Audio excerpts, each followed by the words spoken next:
I'm going to do two things. I started recording the session, and I'm also going to put everybody on mute um, so that we can make sure there's no background noise.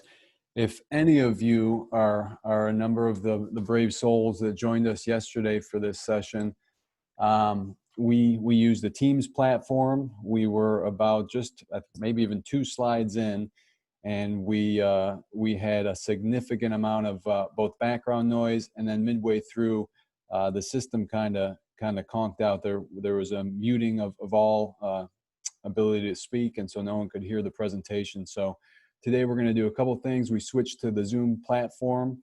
So thanks for joining us again on this new platform with this new time. We've got 3 other sessions next week on a Zoom platform as well. And we're going to record today's session so we can make sure that that's available for folks that couldn't join us on today. So good morning. Happy Friday. Thanks for joining us. Again, we'll dive right into the slides.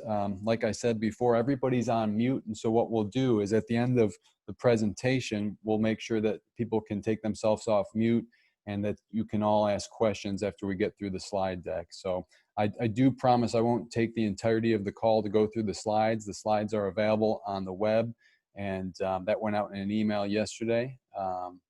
So we'll wait to the end to go through the questions. There is a whole heck of a lot of information, but we'll get through them in the most efficient manner, and then we can open it up to questions. And then finally, I just want to recognize that, again, this is information that is related to an LOAs that were ratified by council last Wednesday. So I know that, you know, a week and a half later is a bit of a delay to get on the horn with everyone and go through this material. I know a lot of you have learned just by necessity, by going through the LOA yourself, by talking to your HR business partner, by talking to your labor relations support members. So you're probably familiar with some of this, but we'll give you the highlights throughout each of these agreements and then open it up for questions. So again, thanks for joining us today.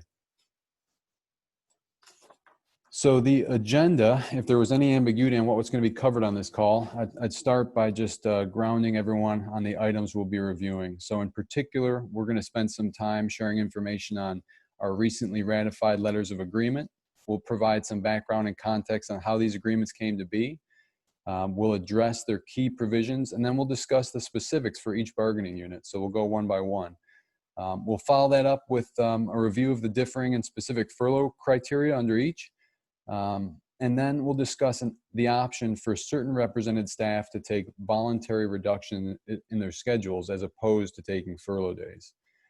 Then we'll discuss Oregon's work-share program and how that relates to furloughs and schedule reductions and how employees can apply.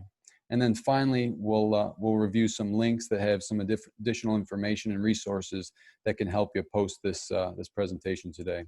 We'll wrap up with any questions that you might have, and we'll turn off the recording for that so people can just have a good open dialogue.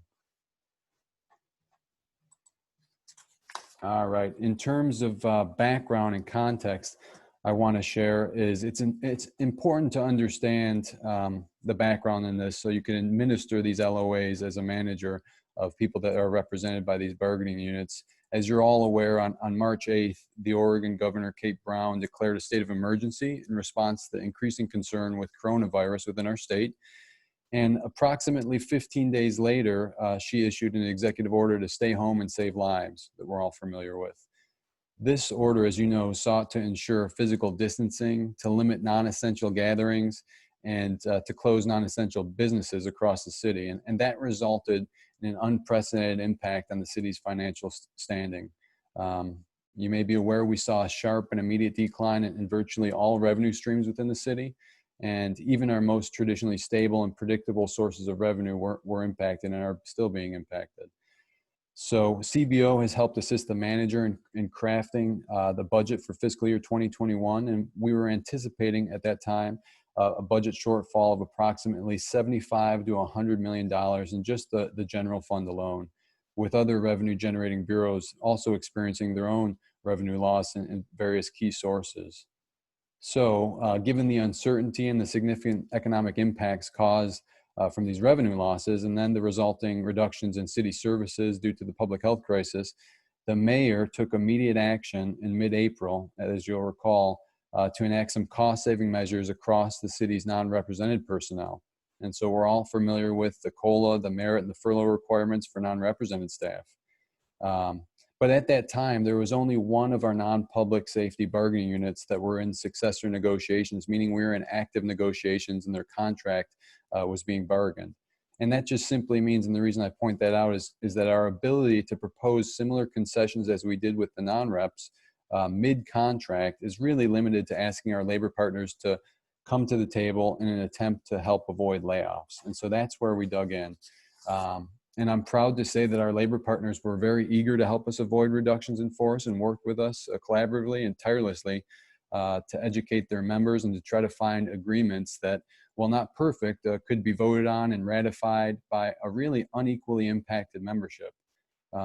So that is what we want to review with you all today. 3 distinct different LOAs that will require flexibility and collaboration with your staff to help generate the cost savings that are intended.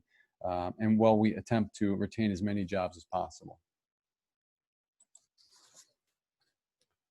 All right, so while these negotiations did start with one common table with both DCTU, LiUNA, and ProTec and the city all coming together to review sort of one set of common actions, the agreements we ended up finding in the end were 3 unique and distinct LOAs that met the interests of each bargaining unit and their unique membership. So I want to quickly, at a high level, review the key provisions of those 3 agreements. And I'll do that by using this chart so you can kind of follow along. One commonality is that all 3 units have agreed to furloughs. And so with DCTU and LiUNA, that is, they provided up to 64 hours of furlough time for membership, and ProTec up to 40. So those are the max limits. And we'll cover the specifics around furloughs on later slides, but I want to just give you that general overview of 64 for DCTU and LiUNA and 40 for ProTec. Now, only DCTU and ProTec's LOA provided for savings in the form of a COLA freeze, and these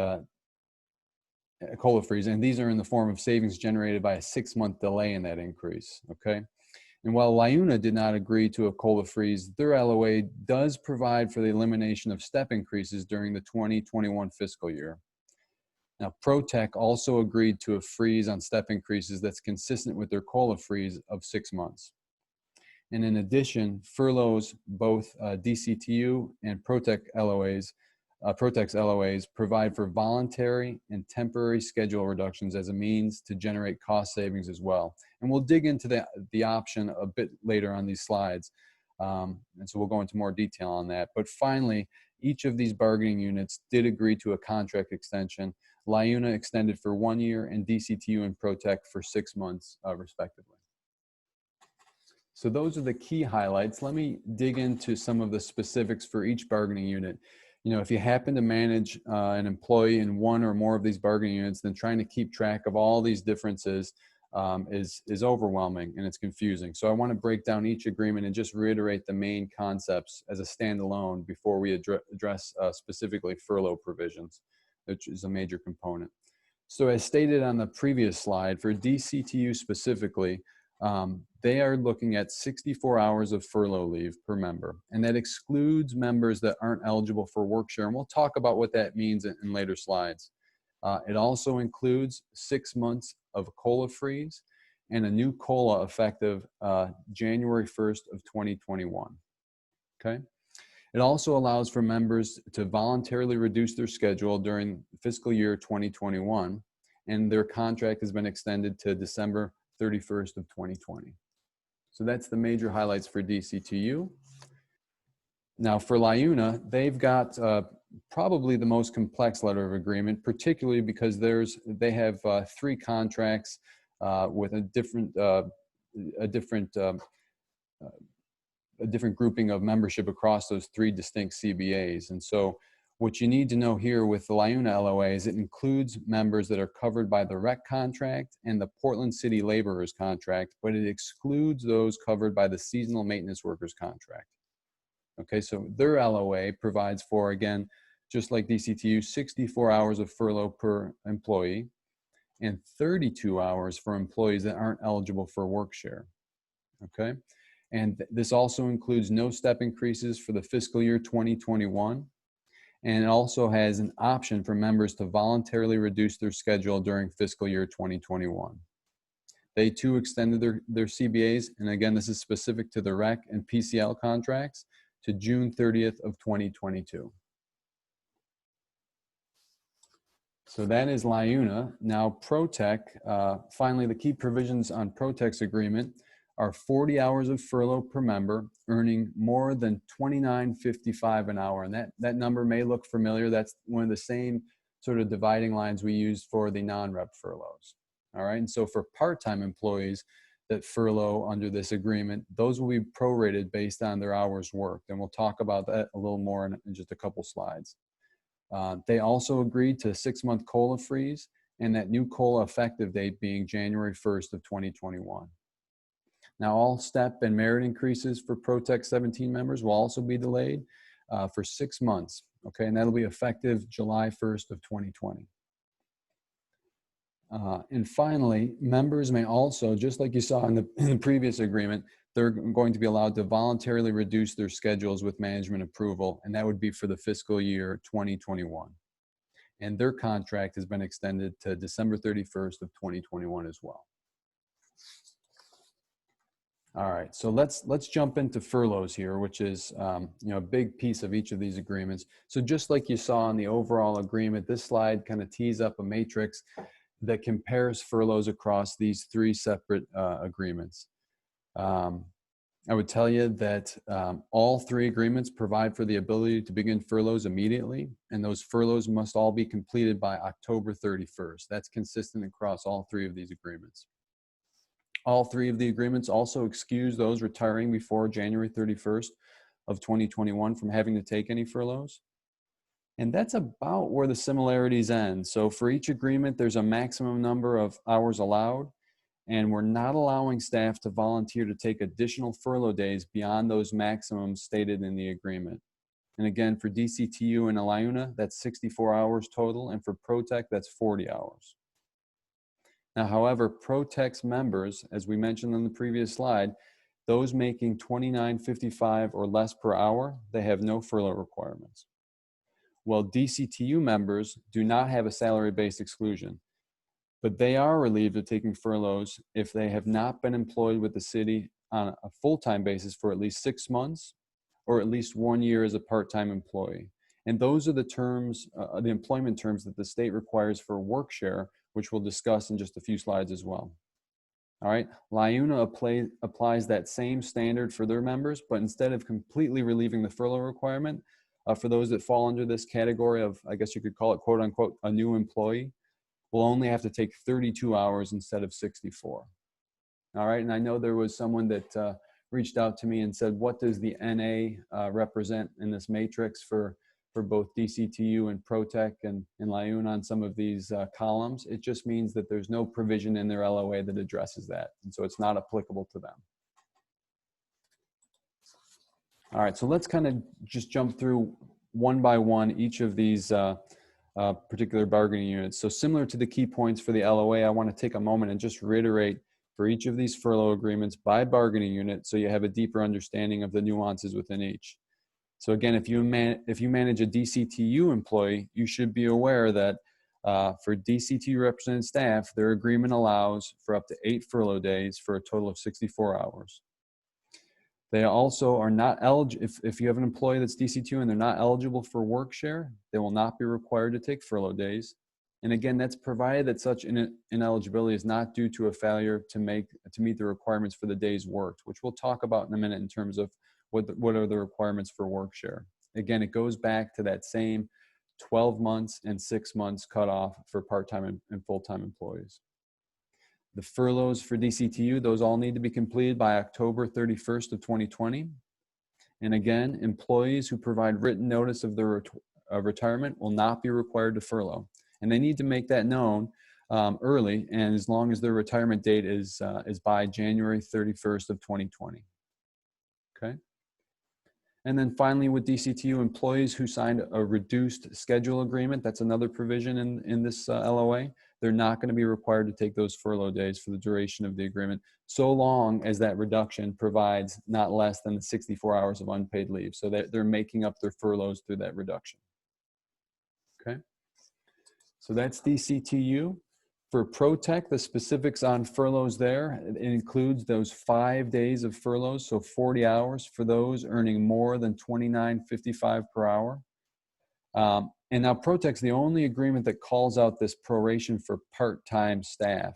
But this can be used for DCTU and LiUNA as well. And I just want to reiterate this. If you have a part-time ProTec employee earning more than $29.55 per hour, we would take a amount of furlough days that will be prorated based on their average number of hours worked. And so a simple way to think about that is if you have someone who has 40 hours times the percentage of their FTE, that's going to give you the equivalent number of furlough hours that that part-time employee would need to take. All right. Again, just to reiterate, a ProTec employee that's earning $29.55 or less would not be required to take any furlough days, and their furloughs must be completed by October 31st as well. All right. And finally, just like we talked about with some of the other agreements, employees that provide written notice of retirement will not be required to furlough so long as they retire by January 31st of 2021. So that is ProTec. We'll finish up here with LiUNA. In LiUNA, as we saw on the other slides, their members will have to take up to 8 furlough days, or a total of 64 hours of unpaid leave. Those that aren't eligible for work share, again, that's going to be that 1 year or 6 months, depending on their part-time, full-time status. Those folks would be required only to take 32 hours, not the full 64.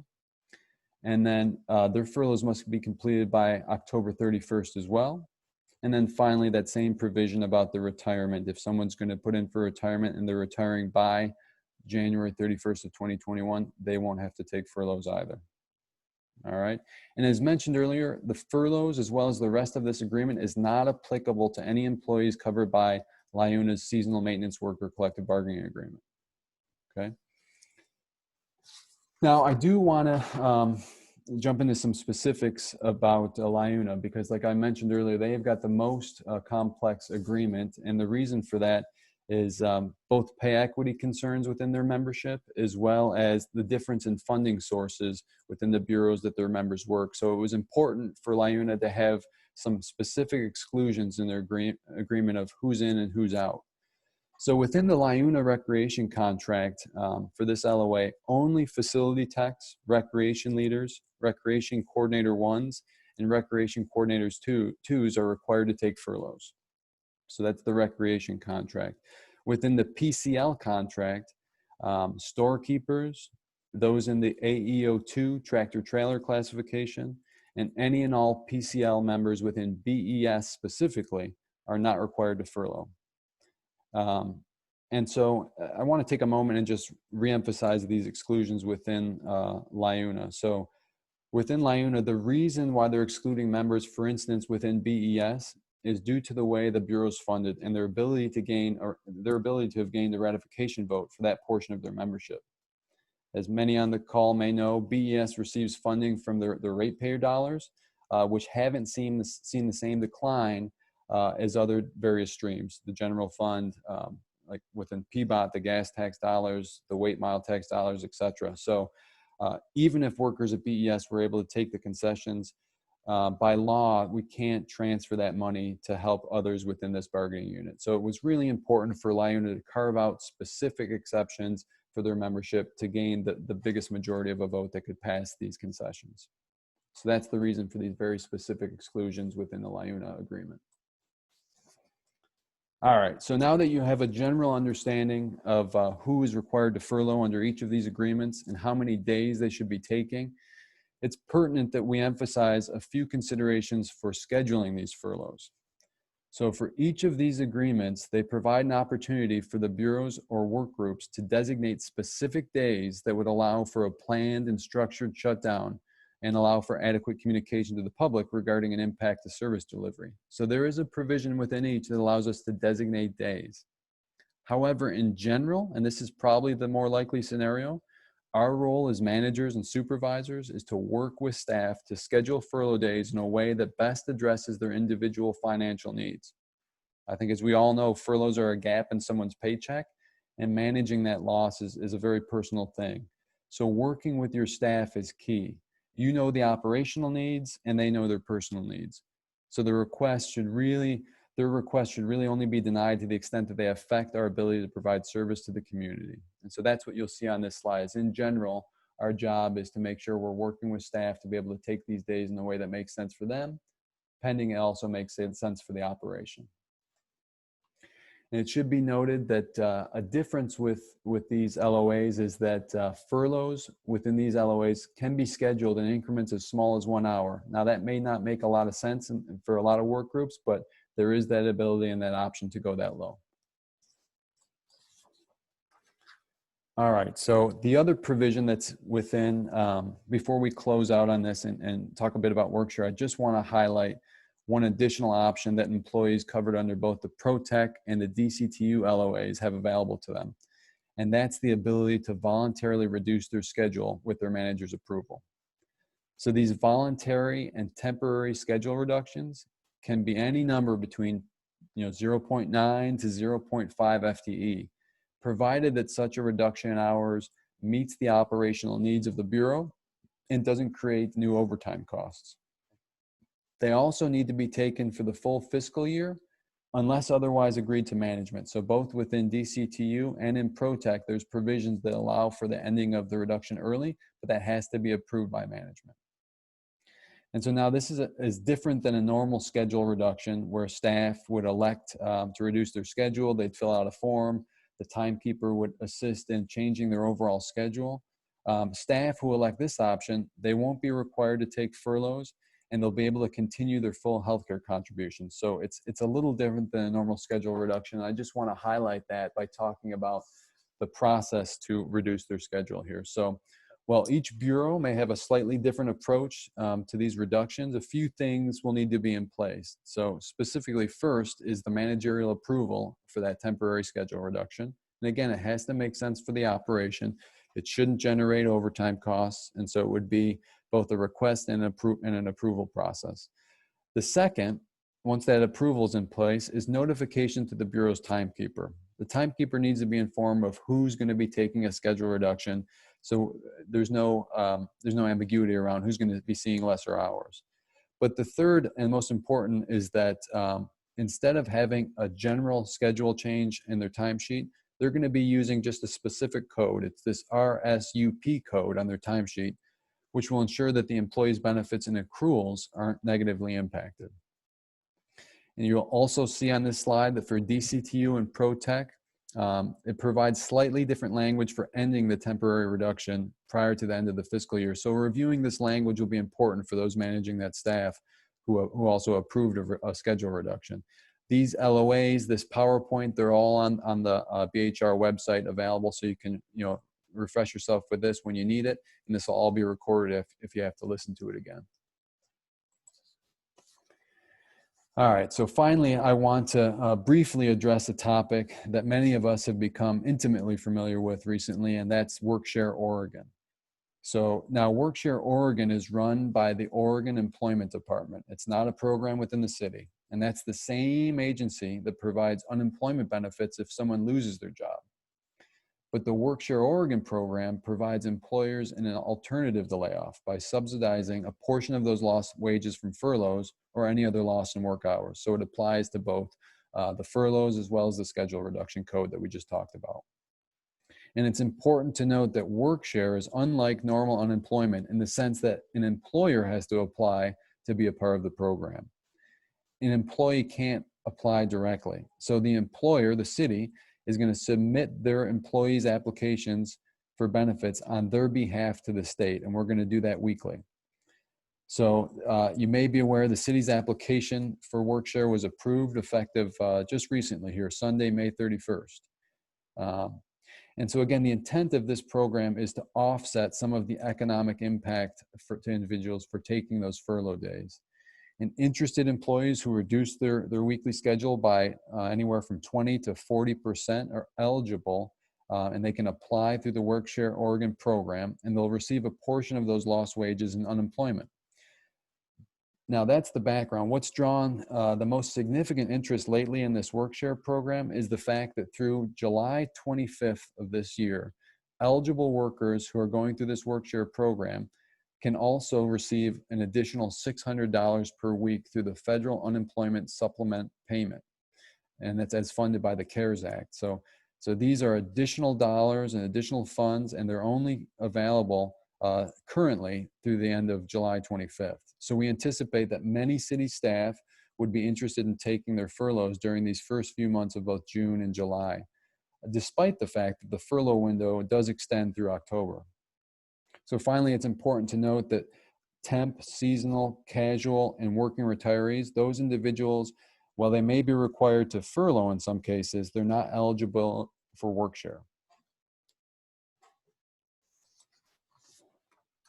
All right, and like I said, individual employees must apply to work-share through their employer. Employees can do that by a couple ways. They can work directly with their HR business partner, or in most cases, within each bureau, that HRBP has sent out a secure link, and that secure link is the way that we're going to collect and submit these applications. So employees can, with your help as a manager, or if they can do it directly, upload the appropriate documents onto that link. And so the state is requiring that the city verify that employees aren't receiving any additional income. And so in addition to submitting this initial claim form, which is equivalent to the application for the program, we're going to need employees to submit a report of additional income as well. And those forms, as well as other optional forms, including direct deposit sign up and a bunch of others, those can be accessed on the links on the following slide. Okay, so we'll show you that in a moment. And it's important to note that to the extent that employees are uploading these forms, we really need their help to do that as separate documents. So I know a lot of people think that, hey, if I just bundle all these forms as one big PDF and send them in, that's going to save time. It's actually the opposite. What we're going to need to do is submit those as separate forms. And so whenever anyone uploads it as one big document, that creates additional work on the back end to separate those out for submission to the state. So again, just want to call that out. Once an employee submits their application through that secure link, they simply need to ensure that they're entering their FRUP code, or if it's a reduction of their schedule, the RSUP code on their timesheet. And the timing is important for furlough or reduction in work hours. Their entries must be recorded no later than 5 p.m. every Monday for the week prior. So I want to call that out as well. Now, for questions on this or for any other part of the work-share process, I want to share some resources. So we'll wrap up with just sharing this slide. And again, all this is available on the website, but that first link is going to be a helpful link that gives you all access to all the rest of this. And so there's a ton of helpful information that can be found on each of these links.